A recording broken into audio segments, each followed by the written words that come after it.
That is Riku Mukherjee, and I am Tony, and this is the 5 of 6 Daily Fantasy Golf Show. And Rick, we didn't have a show last week, took a break, but that didn't stop us from hitting another winner on the show. I had Keegan Bradley 90-1 the week before. You had Wyndham Clark at 100-1. That makes 4 weeks in a row that you and I have picked winners. You or me, I should say, have picked a winner. We posted that to the Discord, and that makes, I went back and checked, we have hit winners in 7 of the last 10 weeks on the PGA Tour. Not a bad stretch. Yeah. What are the ones that we missed? We missed somebody recently. Yeah, I mean, it was like we missed Brooks, Grillo. Connors. Yeah, we missed Grillo. That was the obvious one that you and I both missed, the Grillo one, and everybody hit that one. Yeah. We should have both been on that one. I know. It was, I mean, honestly, it was about as close to a community win as like we've ever seen before. And of course, you and I weren't on it. But again, in that stretch, to hit 7 out of 10, 70%, it's been you or me every week. And of course, to hit 2 big ones, you 101 at the U.S. Open with Wyndham Clark. And then obviously last week I had Keegan at 90. And you mentioned it in the Discord. It's like Keegan Bradley in the Northeast. Doesn't matter where it is. Just bet it. Yeah, he seems to thrive in that Northeast territory. He's a New England guy. He was talking about how this was basically his his major championship. He's always dreamt of winning this tournament. He's a New England guy, and he had tons of family and friends out there cheering him on. So felt kind of like a home game for him. So he thrives under those conditions. He loves playing golf in the Northeast, and yeah, I think I made a big mistake not betting him last week. I liked him. I can't say I didn't like him. I played him in DraftKings, but I just didn't think about betting him. Yeah, I had a lineup that had him, Rory. Who else did it have? Him, Rory, Harmon, and then 2 other guys. And of course, I had Homa, who missed the cut on the number after shooting 5 under on Friday to just barely miss the cut. If he would have made it, dude, it ended up cashing because it was so good anyway, but it's like shoulda, woulda, coulda if I'd gone to anybody but Homa in that range last week. Yeah, it's brutal. I had some good lineups with Bradley last week. I had a Bradley McCarthy lineup that was doing really good after Friday, and then kind of teetered off after the weekend. But I should have known that Keegan had a good chance to win this event after Friday. I had a nice ticket. I had an 80-1 ticket on McCarthy, and I should have hedged with Keegan at that point and just known that it was going to come down to either one of those two. And McCarthy fell off a little bit on Saturday. He shot a couple over par, but I should have hedged and put in a little bet on Keegan. But it's all right. We hit a winner. If you guys follow us, you should be rich, right? Yeah, I mean, honestly, if you just took our card and our picks, because we have a lot of crossover, but if you're just betting that, you'd have 7 winners in 10 weeks, which is insane. I mean, this is probably the best stretch. Like, I think I've hit 4 or 5. You've hit 4 because we've had a lot of crossover guys. So this has been a really, really good stretch for us after starting the year pretty cold. And then now it's like bang, bang, all the guys we like, all the guys that consistently hit in the metrics, all of the narrative things, it's all kind of lining up and hitting. So it's been a nice little run, and we're going to try and continue it going this week at the Rocket Mortgage, a place where you and I both hit Cam Davis at big numbers 2 years ago.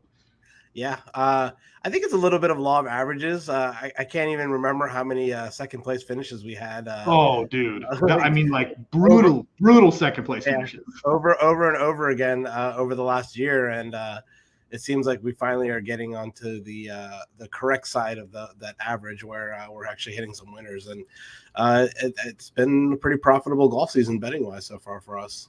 Yeah, absolutely. I'd love to say that it'd been the same for DraftKings thus far, but it's so hard to get 6 of 6. But, hey, DraftKings is fun. I'm supplementing my DraftKings losings by having a pretty profitable betting year. So that's a quick reminder to join the Discord, because we post our bets on the Discord channel every single week. Rick, you post your tidbits there on Wednesday talking about ownership, whether if there's a draw that might be better in terms of which guys you like. So I would encourage all of you to join the Discord and make sure that you send information across. And of course, the last show we had Chris was on. Of course, he can't help but throwing out the congrats. So I appreciate it, Chris. It's been a nice little run. Chris has done really well. Actually, in the one and done, he's crushing it in our Nickel City Mafia run. congrats to Chris. It looks like you and him are really the guys are battling out there. But on to the Rocket Mortgage, dude. Yeah. Yes, this will be the first stretch that we've had where it's like 2 elevator to non-designated events.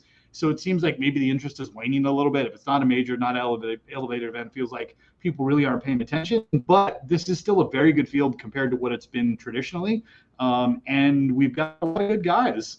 Is there anybody off the hop that you really, really like this week? That when we talked about the Rocket Mortgage, what we know about the course, like it was just like this guy's going to win this week. I mean, I just have to jump in with the community right now and say Ricky Fowler, right? I mean, he's playing so incredible golf.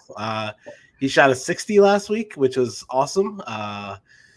He was obviously in the mix at the U.S. Open a couple weeks ago. He's just been consistently churning out top 10s week in, week out. Seems like everyone's betting him this week. Seems like everyone's playing him in DraftKings this week. We'll get into it in a minute, but seems like it's going to be a fade for me on DraftKings and a bet possibly because his ownership is just getting a little bit out of control, and a $10,400 Ricky Fowler that is chalk is a little scary in my opinion. Yeah, no, I totally agree. I think if that's the case, to your point, that's a perfect hedge with a bet. Like you bet the guy, you stay away from him in DraftKings. If he wins, you cash the ticket. Obviously, you're not in draft. If he doesn't, then that's the best way, because if he doesn't win, you've got the right guys potentially in that same price range in your DraftKings lineup, which are going to be low owned. Yeah, absolutely. I like to do that sometimes with chalky guys, because especially if we get them at decent value on the betting board, just bet them and then just fade them in DraftKings. And because in DraftKings, like you can even if he does well as chalk, he may not be in the optimal lineup. He may. This is true.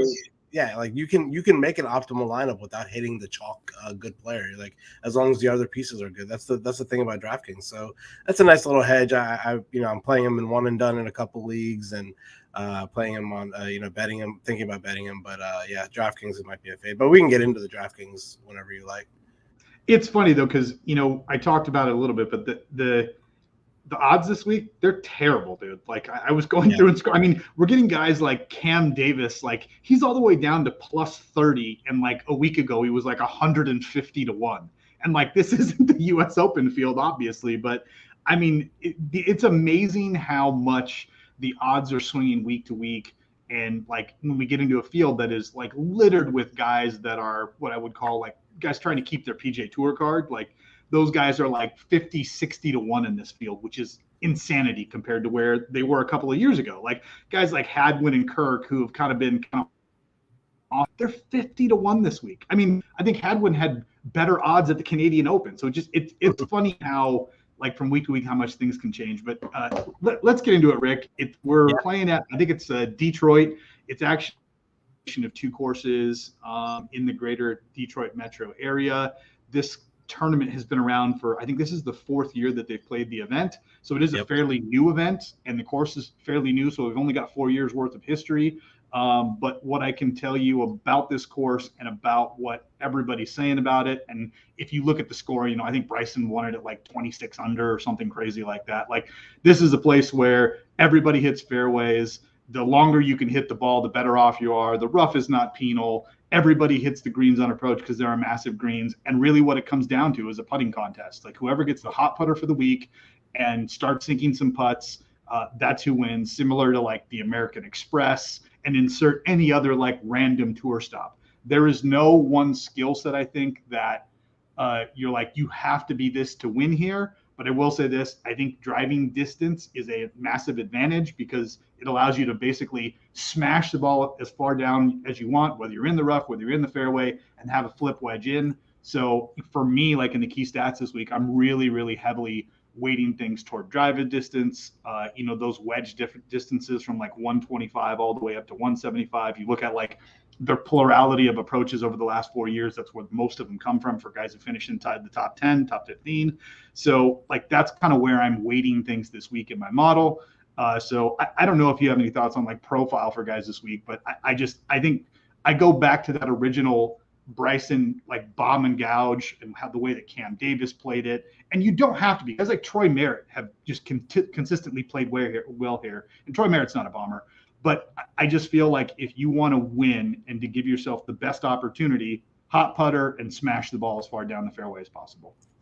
Yeah, I agree. And the one thing that I can also say in addition to that is the winner can come from anywhere at this event. I think in 4 years we've had two big time favorites win the event with Finau and Bryson, and then two complete long shots with Cam Davis and Nate Lashley the other 2 years. So this is one of those events where, like you said, it's a birdie fest. So it's like whoever gets a hot putter, because these guys are going to hit fairways, they're going to hit greens, and whoever makes the most putts at the end of the day is going to win the event. And I'm not the biggest fan of these birdie events, the birdie fests. I like the events where the scoring is a little bit lower or higher, as we would say. But yeah, I mean, it's fun to see these guys make birdies. They tear this course apart.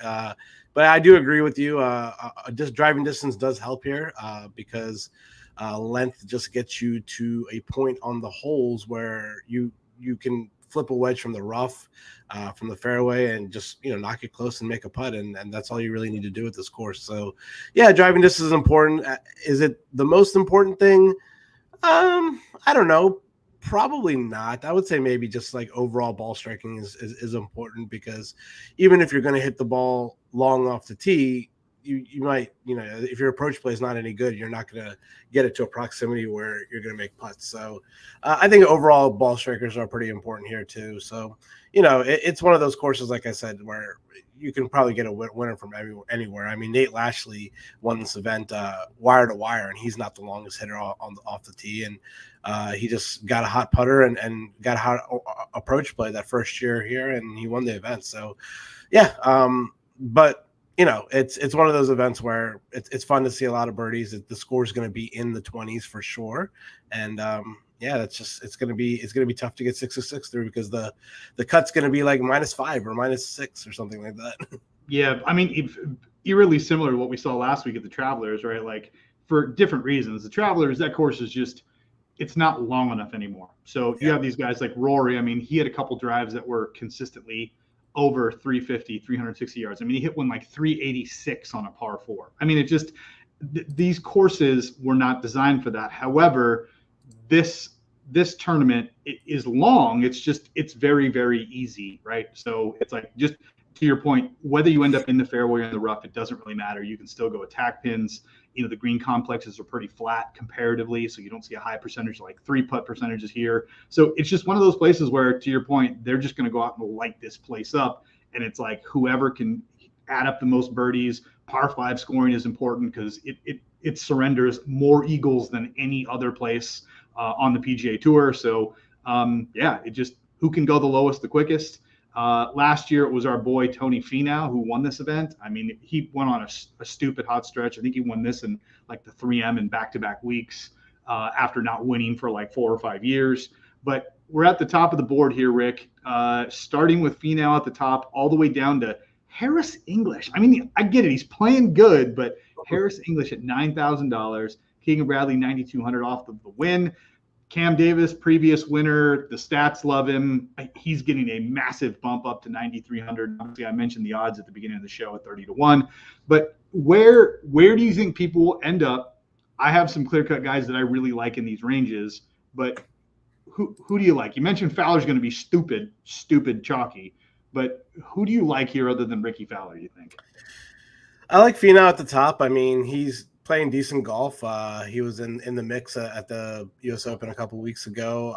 He's obviously the defending champ. I think it's a pretty nice price, to be honest with you. I think he's probably the best player, in this event, and he obviously did well last year. So I think if we're going to get a low-owned Tony Finau, because Ricky Fowler's soaking up so much ownership, and so is Justin Thomas at this point. I don't mind, just trying to pivot and go in pretty hard in Tony Finau at the top. I think getting a low-owned Tony Finau in a weak field event that, I'm not a weak field, but like not like an event where he has to beat Rahm and Scheffler and so on and so forth, where he's the best player in the field. I think that's a pretty good deal up there. So for me in the 10K range, it's going to be Finau. I think I'm okay fading the rest of the range at the top. To be completely honest with you, Morikawa, just him and Homa are just, I don't know, man. There's something wrong with both of their games. The numbers might look good, but there's just something not passing the eye test with either of them at the moment. So a little scary to play either one of those guys. Ricky Fowler, like we just talked about, he's enormous chalk. So if you're, we've talked about it before. If you're going to play Ricky Fowler, you got to go like massively overweight on him, or just make a stand and completely fade him. And I tend to like to fade the chalky guys, especially for these high price guys. But the one guy that I don't know what to do with is JT. He's obviously been one of the worst players like on tour over the last like couple months, and he's back from last week. He played really well. He shot 62 on Saturday, and his ball striking was phenomenal last week. He gained 11 strokes tee to green, ended up with a 9th place finish. I don't know what to do with JT up at the top, man. I know you're probably going to say play him, but he's also coming in a little chalky, so it's a little scary to play him. So he could be a fade also, and it could just be a Tony Finau week for me where I play Tony Finau and then pick and choose my guys in the 9K range. 9K range, I like Tom Kim and Hideki right at the top. I think they're playing pretty good golf at the moment, and they both have good history here. Tom Kim, I think, finished like 7th or 8th last year or something like that. Yeah. So I don't mind. I don't mind those two guys up there at the top. The rest of the range, I'm a little weary about. Sungjae not playing the greatest golf. I know he's your one and done pick this week, so you got to have a little bit of love for Sungjae. Cam Davis, I don't mind as a defending champ, as a past champion here, but 9,300 Cam Davis is always a little scary. Keegan just coming off of a win is a little scary, and Harris English, like we talked about, a $9,000 Harris English is scary in itself. But in the 9K range, chalk-wise, it looks like it's just going to be Hideki and Tom Kim and Sungjae soaking up the ownership. So the other guys are looking like pivots there. But I would say my favorite players here are Tony, Hideki, and Tom Kim. What about you? Yeah, I can't argue with any of those points. I know you mentioned Homa, and he has not played well. I mean, he's missed 2 straight cuts, but prior to that, he had been okay. I think he had a top 10 like at the Schwab or something like that about a month and a half ago. And this is a course where I mentioned that the two skill sets probably more than anything is going to be like driving and putting, and those are 2 things that Homa does very, very well. So I want to lean back into him because he's got good course history. From a statistical key stat standpoint, like he rates out really, really well. So I kind of want to lean back into him. I made that mistake obviously last week, and it cost me massively. I mentioned it. I could have had a huge 6-6 if I had taken anybody but Max Homa. But I thought, okay, long Max Homa, let's try and make it work. And he tried his damnedest to make the cut. Shot 5 under on Friday, just didn't work out. But I'm good with fading Fowler and Thomas. I feel like JT should win this event. Like if I had JT in my one and done, I would have taken him. I just feel like whatever was busted, like he flipped the switch and now he's back. And for guys at that caliber, like that's all it takes. Like dropping down a little more. I really like Cam Davis. To your point, the price tag is scary this week at 9,300. But Sungjae is the guy for me. I guess I would say if I'm taking a risk in this range, it's going to be Homa because I feel like there's no way he misses 3 cuts in a row. And then the other guy is Sungjae. And I like Sungjae because he obviously has played this course well. He's got a top 10 finish, I think, in 2021. He's not the longest guy off the tee, but he consistently gains off the tee versus the other players in the field. His birdie or better rate is fantastic. The thing that obviously has been broken for him is approach, but this is one of those weird times, like we mentioned, where even though approach is always the most important stat statistically for success, like usually it's like 3-1 approach is more heavily needed in an event than off the tee. And in this event, it's like 1.5-1, so it's not as important as it is in other weeks. So I'm trying to find my way into Sungjae. I love Hideki. I think he's also a solid pick. He's your pick for the one and done this week. I think that's a great pick.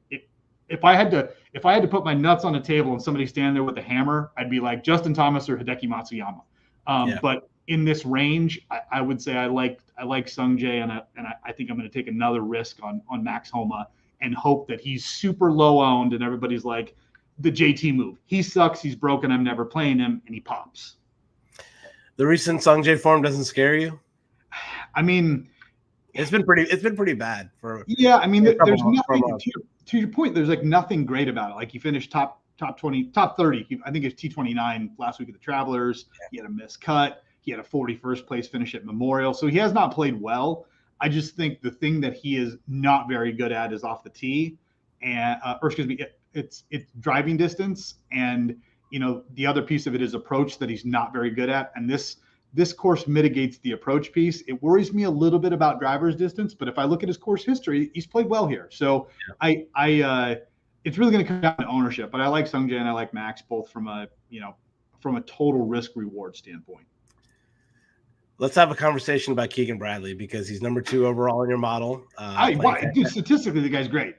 Fantastic coming up. Yeah, playing fantastic coming off a win, but he's going to be low owned this week. People don't like playing a guy coming off the win. But just on paper, there's no reason why we shouldn't be playing Keegan Bradley this week. He's been playing pretty good golf all season, I would say. Yeah. Like overall, he's been playing pretty good all season. But coming off of a win, like we said earlier, coming off of an emotional win for him, as like a hometown kind of win for him, to kind of get it all back together and go out and compete again this week, a little scary. But as a flyer, I mean, he's made the cut here 3 years in a row. He's played here 3 years in a row, so he has the experience here. He had a 14th place finish here a couple of years ago. So, I mean, as a low-owned guy, I mean, it's not the worst play. I mean, he's coming in at like sub 8% right now is what I'm seeing. And low-owned Keegan, I mean, I could probably get there with Keegan this week if you have the stones to click on someone that just won a tournament last week. I mean, dude, we saw it with Finau last year, right? Like he won, and I can't remember the order, but he won back-to-back the Rocket Mortgage and the 3M last year. Yeah. So, I guess to your question, right? Like, how do you get there? Like, do you think Keegan treats this like a lot of the premier guys do, where it's like, no, it's just another tournament. I won a big event last week, and now I'm just going to work on some stuff. Yeah. Or is it, no, I'm playing good golf, and I just want to keep riding this as long as I can. And for me, I tend to think the latter because he's not John Rahm. He's not one of the best guys in the world. He's a very good player. And the thing that he does really, really well is ball striking. Like we just know, like he's a phenomenal ball striker. He's sneaky long off the tee too. Yeah, he's top 25 over in this field in driving distance. He's number 1 in birdies or better. So Keegan always posts a lot of birdies. It's just whether or not he goes full Keegan and gets, that double, triple down the stretch to miss the cut. Like that's always the thing with him is, and we saw it kind of rear its ugly head, like the back half of that tournament where it was like, oh my God, is he going to gag this away? Yeah. And he held it together and he ended up winning. It, it helped that Cantlay birdied or bogeyed, I think like the last hole or maybe one of the last 2. So getting back to Keegan, I think I like the play. I would condone it. And I think you just got to hope that he just continues to ride the hot form. Yeah, I agree. We are doing this show on a Monday, so he's still a withdrawal risk, to be honest with you. Like he could maybe tomorrow or Wednesday. So obviously, we don't know if he's withdrawn or not. But if he does withdraw, obviously, move those shares over to Cam Davis or someone else in that range. But yeah, I think I could. I don't mind if he tees it up this week. I don't mind taking a stab on Keegan this week, just because he could ride that hot form into a course that I think suits him pretty well. So. Yeah, I don't mind them. He would be my bubble play in the 9K range after Tom came in Hideki. And nobody's playing Harris English. Like absolutely no one is playing Harris English. Yeah, no one's playing him. He's definitely coming in low owned, but can't deny the form, man. He's been pretty lights out over the last month or two. He's made 4 straight cuts, so the 8th place finish at the U.S. Open, 12th place finish at the PGA. Like he's doing pretty good, playing pretty good golf. So I'm not going to play him. I can't click that name at 9,000. I'd much rather go to a couple of the guys in the 8K range, but yeah, not for me. But I could see the lure to playing Harris English, but not for me this week. Well, I mean that's the thing, right? Like super chalky, popular pick last week at the Travelers. He had won there before. Everybody was all over him. he makes a cut and basically does nothing, right? So now everybody's like, F Harris English, I'm done with that guy. He sucks. Plus, he gets a massive price bump up to $9,000. Everybody's like, I'm out. So it could be one of those opportunities where if you're willing to stomach it, like he and Keegan provide a lot of ownership leverage. You got to hope you get the best of both guys. Yep, totally agree. All right, we're going to move through these quickly, Rick, because I know we got a hard stop. In the 8Ks, Steven Yeager is breaking every single model. Like he's popping in everybody's model. Everyone's talking about Steven Yeager. The other guy that I've heard a lot is on the opposite end of the spectrum here, and that's Austin Eckroat. Like the kid's been unreal. Like his stretch is very similar to the stretch I think was Taylor Montgomery had at the beginning of the year, where he just was like lights out for a period of like 6 or 8 weeks. Austin Eckroat has been phenomenal. But who do you like in this area? Give me a couple names, and then who are the guys that you're fading in the 8Ks? So, ownership wise, it looks like right now the chalk is flooding towards Austin Eckroat at the bottom. He's coming as the chalkiest guy in this range for good reason. Yeah, for good reason. He's coming in with great form. Alex Smalley is also coming in pretty chalky for me. I think like that automatic pivot play for me is going to be Alex Smalley to Chris Kirk, saving $100. Somebody who's going to be coming in lower owned, Chris Kirk, who's, he's made 3 cuts in a row here, 17th, the 12th, and the 21st. So he has good course history here. We know that Chris Kirk can fill it up when it comes to birdies, and he's a pretty accurate guy. He's a good TD Green player. So I don't mind Chris Kirk at 8,500. I'm going to be early on Ludwig, man. This guy is as well. He literally, in my mind, like he could be like in the $10,000 range come swing season, like this fall. So getting him at 8,700, and like the stuff that I've heard about him, like he just, the ball makes a different sound coming off his club face. He's like extremely long off the tee, good approach player, good putter. So 8,700 for somebody who not many people know, or they're going to be like, who is this guy? I'd rather click Brian Harman. I'd rather click, these other names that are well known. I mean, give me some Aberg. I mean, he might be the best player in this range, and we just don't know it yet. He just doesn't have the reps yet. But I like I said, I'd rather be early on him because I think he's a phenom, and he's going to be really good on tour. I even heard I think it was Pat Mayo's podcast earlier today. They were saying that he could be potentially a Ryder Cupper this year. Put him in as the 12th man. Yeah, that's ridiculous. But if he plays good golf from now until through the rest of the season, who knows? I mean, they might pick him as the 12th guy in and then let him get some experience. I mean, they need to do something because the American team looks pretty darn stacked at the moment. So, yeah, man, I like Aberg. I like Chris Kirk, and the other guy I'm considering in this range, but it's just only because he had a 4th place finish here 3 years ago, and that's Adam Hadwin. He's made 5 straight cuts on tour, so he's playing decent golf coming in. We've seen Adam Hadwin be one of those guys that are able to go low. He shot a 59 before on tour, so I don't mind if you're going to take a stab here and take a stand and fade the chalk Eckroat. I don't mind the pivot to Hadwin. It's not like my favorite pivot on the board. I much rather pivot. I like the Smalley to Kirk pivot way more than the Eckroat to Hadwin pivot. But I don't mind Adam Hadwin at 8,100. I think that's a cheap value for a guy that could be in the mix come Sunday. Yeah, I like the Hadwin call. I'm with you on Aberg. Not many people know this, but the Canadian Open, which had some of the narrowest fairways that we've seen on tour, he not only led the field in driving accuracy, hitting 86% of the greens in his first tour event. He also led the field in driving distance. He was over 325 yards average drive. Yeah. So I love Aberg. He's a bet for me this week. I mean, I was this close to making him like my one and done this week, just thinking like, I think he's going to pop this week. And to your point, when we get to the John Deere Classic, like if he finishes like top 5 this week, he's going to be in the 10Ks next week. And he's going to be like 15-1 to win the John Deere. So I want to be early. I'm in on Aberg. Even if he misses the cut and plays terrible this week, like I will be all over him again next week. I think the kid's ceiling, much like you've stated, is through the roof. I love the Kirk call. Kirk's had 3 top 20 finishes here. Even when he was playing bad, he's played well at this course. So I like Kirk. And then, dude, I've become a Sepp Straka truther. Like I'm on board. Like I love Sepp Straka. I love Straka. He pops in my model. He's got 2 top 10 finishes here at this event. I think one of them was a T11. He's missed the last 2 cuts here, but his form's been fantastic. And then statistically, he rates out. He just crushes it from the wedge distances. He's in the top 10. And then the other thing is like on approach and driving distance, his ball striking's been very, very good. So I love Sepp Straka. And then one more guy right below him, Ben An. Ben An actually, I think, leads the field in driving distance this week.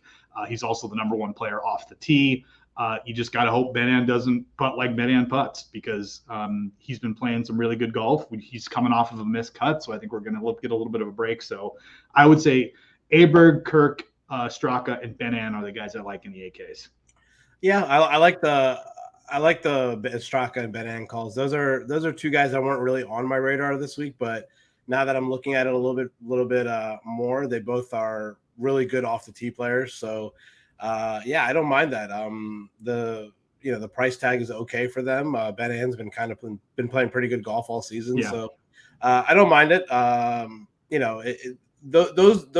That little range right there from Straka, Ben An to Hadwin to Eckroat, it's going to be one of those situations where it's like, people are going to float to the Eckroat name, so it's a good chance to pivot to one of those other guys. This is Mike just trying to goad me because he knows I hate Brian Harman with a passion. Also, thanks for the super chat, Mike. Yeah, I love that you paid to chat on this, Mike. You paid $5 to the owner of the channel, which is yourself. Good job.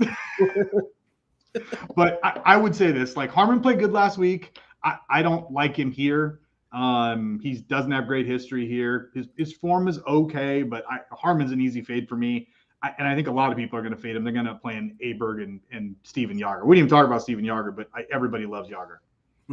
Yeah, I totally agree. I'm a fade on Harman too this week. He's he finished second last week at Travelers, but that's a course that he finishes like top 10 like every single year. So he's had 2 missed cuts here. He hasn't played this in 3 years. So I don't like Harman this week. I'd much rather play Aberg at 8,700 or Jaeger at 8,900 right above him. Harman seems like a pretty easy fade for me this week. 100% on board with that. Dropping down to this next tier, the 7Ks, we still got some good guys. So Rick, quickly down here because I know we're running out of time pretty fast, but who do you like in the 7Ks? Who do you think is going to be chalky? Because I think this is why I like to start fading people based on ownership and then using all of the information to make like smart pivots to other guys. And it's worked for me in these ranges in the 7 and 6Ks. It hasn't worked at the top of the board, but what do you like here? So it looks like Hubbard and Spawn are coming in chalky. I love JJ Spawn this week, by the way. I already bet him. Yeah, I like JJ Spawn too. I like the bet. I like the DraftKings play. I'd rather play him instead of Hubbard this week for sure. If you're going to make me choose between those two, I like Spawn better.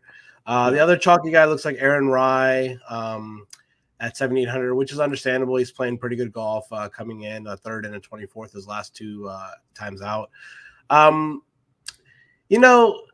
I like Taylor Moore. I mean, at 7,900, I mean, he hasn't been playing great golf since his win, but he does have a 6th place finish last year, and he is turning it around a little bit. I mean, just looking at his approach and TD Green numbers, looks like they're coming back a little bit. So I don't mind Taylor Moore at 7,900, and I like Justin Suh also at 7,900. This guy is one of the like better putters on tour, and if we're gonna have a putting contest this week, give me some Justin Suh because I think he can keep up with putting with anyone else in this field.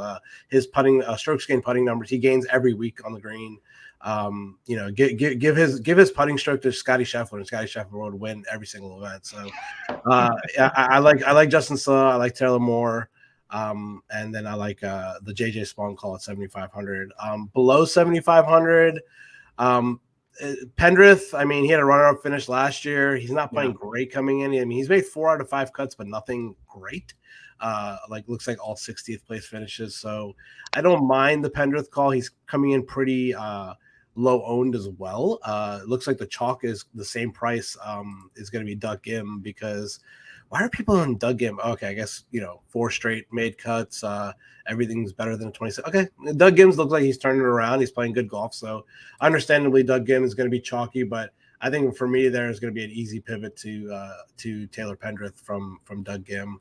Other than that, I don't really. I mean, you're gonna have to sell me on some guys. I mean, Shez Reavie obviously coming in, playing great. Super hot. Yeah, 7,200. 2 missed cuts here. The 2 years he's played it. So I mean, bad course history. I don't know who else, man. I mean, this is the ranges that I need you to sell me on somebody. So I'll throw out a couple names that I like this week based off of the numbers. So I like. Dude, Lee Hodge has been a play for me like consistently, and he finally missed a cut at the Travelers last week. So I'll buy back in on Lee Hodges after a missed cut. I realize, he's only played this course once before, wasn't great, but I like Lee Hodges a lot this week. The other guy that I also like, which again, he was chalky probably 2 or 3 weeks ago. Like I think it was the Schwab, but Samuel Stevens, dude, he's the guy absolutely mashes the ball off of the tee. He's pretty good. He's inside the top 50 from that key wedge distance. So I like Stevens at 7,300. And then the other guy that I'll mention, and I think this is a buy low spot, is Detry. Like Detry's ball striking is fantastic. He absolutely mashes the ball. He's not very accurate off of the tee. But like we talked about, you don't have to be accurate to do well here. He's a really good putter from like 10 to 15 feet where he sucks his inside of 5. So you just got to hope that he gets a lot of long birdie putts and he starts converting those. So I like that. And I like to pivot away from, Gim and Spawn with Detry at basically the same point. I like Taylor Pendrith as well, too. And then the other guys that I like purely for what I would call player profile, Nikolai Hogard, again, another guy, mashes the ball. He scores a ton of birdies. So I like Hogard at 7,700. And then I love Suh as well too. Like I've been early on Suh and it's been paying off. The guy just continues to make putts and make cuts, and he's playing great golf right now. The other guy that I would kind of throw into that mix that I'm looking at, like if you go down lower into the tiers, because really what you're trying to do is round out a lineup here with guys down here. But you can go back to like Carson Young, or on DraftKings, I think he's Chun and Yu, but I think it's Kevin Yu, who like way at the beginning of the year, we were talking about this guy because he was Corn Ferry Fire. And he popped up back at the Travelers, made a cut. Statistically, he's phenomenal. He's number 2 off the tees, inside the top 30 in driving distance. He's inside the top 20 in birdie or better rate. So I like Kevin Yu this week as well, too, at flat 7K. Okay. I'll throw out a couple more names here. I was just doing a little bit more looking here. I don't mind Lashley here. He's obviously a past champion here. His ball striking over the last month, and he's made 3 out of 5 cuts. It's been pretty good. So he's not like he's coming in with terrible form. So I don't mind Lashley at 7,300. Batia, I mean, I play Batia like every week that he plays. So yeah. At 7,000, I think it's a good price. And we know that he can, he's long off the tee. He's good tee to green. He's just a really, really bad putter. So if he can kind of flip the putting a little bit this week, I mean, I could see him being in the mix here. And I know it makes you throw up a little bit on the inside whenever I mention this guy's name. But if we're just going to go purely based on driving distance here, I mean, we got to at least mention Cam Champ a little bit at 7,000. What happened to Cam Champ, man? Like, he's been terrible, dude. So that's the thing. Like, he with him, like, he can be terrible, but he can be terrible and then all of a sudden come in and win an event out of nowhere. So 7,000 Cam Champ. He does have, a couple top 20 finishes here the last couple of years. He's made 3 out of 4 cuts here. So he has pretty decent history here. So if we're going to go with somebody that is going to be super long off the tee and is going to have wedges all day and into every single green, Cam Champ's not the worst play that I can think of at 7,000. I mean, I fully get the narrative. It makes total sense. It's not for me, but I completely understand it. I really like that trio of guys Carson Young, Kevin Yu, and Hayden Buckley all at 7K. And I realize Buckley's missed like 4 straight cuts in a row, but like even in that stretch, missing the cut, like he still rates out like top 20 in like multiple of the key stats that have been identified for this week on this course. So I like Buckley more as a bet than a DraftKings play. Like I think he's a great like top 20 bet, Hayden Buckley. Like I think that's probably the correct way to play it. Yeah. But I like those 3 guys all at 7K as well. All right, let's talk about the dumpster. Dropping down into the dumpster, there's still options here. And like you talked about, dude, 2 out of the 4 years that this tournament has been played, we've seen huge underdog wins, like guys at like 150, 120 to 1. So, I mean, do you ride the narrative and take a guy like Callum Tarrant, who's seems like he's rounding back into form again, absolute masher off of the tee, pretty damn good putter, but garbage on approach, and hope that like the player profile we identified like actually matches up this week? Or do you go like your boy Ben Martin, who just hits every fairway, is just a machine with approach, but he's not very long off the tee? Like, where do you go? Or maybe go to your boy Sam Bennett, who you were riding until he finally bucked you last week. I'm gonna go back to Sam Bennett. He's a good player, man. Did he shave this little deal? He had the soul patch forever, which was super fucking annoying. But whatever. I like him, man. I don't know. We haven't seen him at an event where that's like a pure birdie fest. So I don't know if he's one of those guys that's able to fill it up like that. But you gotta imagine he's good at making birdies. We've seen him play well at tough courses like the U.S. Open and Memorial and stuff like that, and the Masters earlier this year. But I don't mind it. Like he might be another one of those situations, just like we talked about earlier with Aberg, where you want to be early on him. Maybe he's not a $6,900 golfer. Maybe he's actually a $7,900 golfer or something like that. We don't know. But yeah, I don't mind Sam Bennett. I like the Ben Martin call as well. I mean, he's one of those guys that's just going to hit every green, every fairway. Just needs to make some putts, and he can be in contention. So Scott Stallings has not made a cut on tour in a really long time. I knew you were going to talk about Scott Stallings. But his finishes here are 10th, 25th, 39th, 64th. He's made 4 straight cuts here every year. He's usually one of my guys. I usually like going to him, but he hasn't made a cut in a really long time. So it's a little scary to go to him. But, you know, he's not going to be owned. If you're playing 150 lineups, if he's in like 10 of your lineups, you're going to be overweight. So not a bad flyer to throw on somebody that can just come in here and make a cut for you at 6,900. Below that, I don't know, man. Who else do you like below that? There's a guy I want to ask you about, and he's played fantastic here, but I cannot remember the last time he made a cut. It's Troy Merritt at 6,500. Like the guy, this course is just, he plays well here every year. I'm out on Troy Merritt. I was watching him some tournament like last month, and he was it was on one of those where featured hold coverages, and he like straight up like shanked a ball. And ever since then, I've just been like, no, I'm not playing this guy. He has the yips or something like that because he just can't hit the ball at the moment. And he's just not making any cuts whatsoever. Like he's not even just like not making cuts. He's like finishing like dead last like every week that he's playing. Terrible, man. Yeah, I can't click that name, man. The good course history. If we're gonna go the can't make a cut, good course history, I'd rather go to Stallings than Troy Merritt. Yeah, there's a bunch of guys down here, to your point, that like have really good course history that have just been absolute trash here recently. But there's a guy here that I'm like, when I saw him down at 6,900 or 68, I think it's 6,800. I was like, what? Like in this field, like David Lipsky has like been good, and he's got a top 40 finish playing at this event last year. And I'm like, how the hell is he $6,800 in this field? Like, yeah, he feels like a misprice. Yeah, he shouldn't be. It seems like a little bit of a misprice. 37th place finish last year. He was in the mix a few weeks ago, a couple weeks ago. He was, in the mix to win the event. I forget which one it was, but yeah, man, I like the Lipsky call. I think that's a solid play at 6,800 for sure. Yeah, I can't remember if it was Memorial or the Schwab, but he was like right there on Sunday until he wasn't. Yeah. Anyone else? Lanto has pretty decent history here, pretty good history here, but he's not playing good golf. Same thing as Merritt. I just can't get there because he's been so bad. Yeah. Like, all right, we're in Knox, same thing. I'm gonna give one name, and this is gonna be a dart throw, but he hasn't like So he hasn't played the worst golf over the last like a month or two. I've seen his name pop up on leaderboards. He finished runner up last week at the Travelers, and that's Zach Blair at 6,700. He's designing golf courses. That's why he hasn't been around for a while. But he played really well last week, man. I can't remember what he shot on Sunday, but he shot up the leaderboard, ended up finishing runner up. Nice second place check.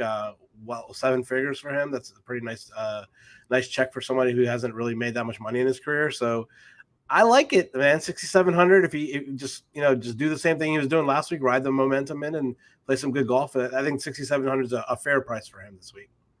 What about your boy Luke Donald? He's made a couple cuts now, playing pretty good, and he's made 3 out of 4 years at this event. No, thanks. I'd rather play Brand. Last man in, no. I'd rather play Brant Snedeker, who I have a little bit more faith in than yeah, I like the Sneds call. Sneds is coming back off medical exemption. He played well at Memorial, so I agree with you. I think I'd rather play Sneds than Luke Donald.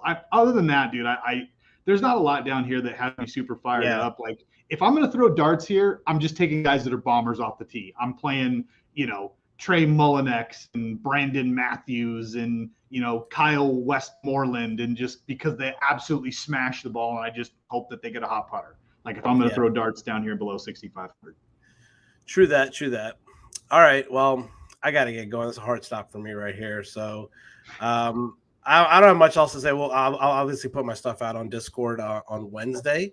I have softball championships tonight, so we're trying to take down. Good luck, man. Trophy this week, and hopefully we can hit another winner this week, just like we've been doing the last 10 weeks.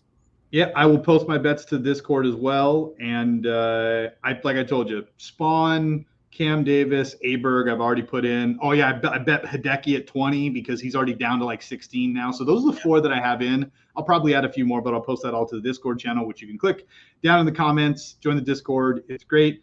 Sign up, subscribe to Nickel City Mafia channel. We mention that every single week. It goes a long way. We actually have hit enough subscribers and enough watch hours where we get paid to have this show done by YouTube, which is fantastic. Yeah.